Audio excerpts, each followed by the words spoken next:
සුබ දවසක් යාළුවනේ.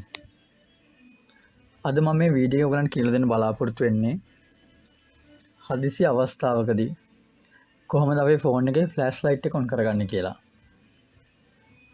හොඳයි යාළුවනේ. අපි නම් බලමු ඒක කොහොමද කරන්න කියලා. ඉස්සෙල්ලාම ඔයගලන් ෆෝන් එකේ සෙටින් ඕපන් කරගන්න.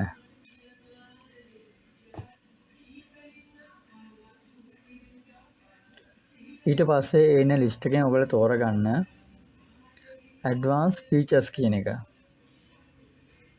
ඇඩ්වාන්ස් ෆීචර්ස් තෝරගෙන එක සිලෙක්ට් කරන්න. ඊට පස්සේ එන ලිස්ට් එකෙන් ඔයගොල්ලෝ තෝරගන්න සයිට් කී කියන එක. සයිට් කී තෝරගෙන එක සිලෙක්ට් කරන්න. ඊට පස්සේ මෙතන ඩබල් ප්‍රෙස් කියන එක ඕකේ කරන්න. ඊට වල තියෙන මාක් එක ටික් එකක් දාගන්න.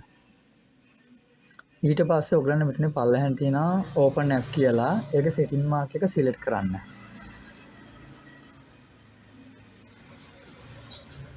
ඊට පස්සේ ඔයගලන්ගේ ෆෝන් එකේ තියෙන ඇප් ඔක්කොම මෙතන ඕපන් වෙනවා. ඔයගලන්ට මෙතනින් කැමති ඇප් එක සිලෙක්ට් කරගන්න පුළුවන්. ඒ සිලෙක්ට් කරගන්න ඇප් එක අපේ ෆෝන් එකේ පවර් බටන් එක අපි දෙපාරක් ප්‍රෙස් කරද්දී ඒ ඇප් එක ඕපන් වෙනවා. හොඳයි යාළුවනේ. ඕගොල්ලොත් මේ විදිහට කරලා බලලා ඔයගලන් කමෙන්ට් එක පහලින් දාන්න. තවත් මේ වීඩියෝ නැරඹීමට කැමති නම් මගේ channel එක subscribe කරලා මගේ channel එක සමග එකතු වෙන්න. තවත් දවසක මෙවැනි වීඩියෝකින් නැවත අපි හමු වෙමු. ඔයගලන්ට සුබ දවසක්.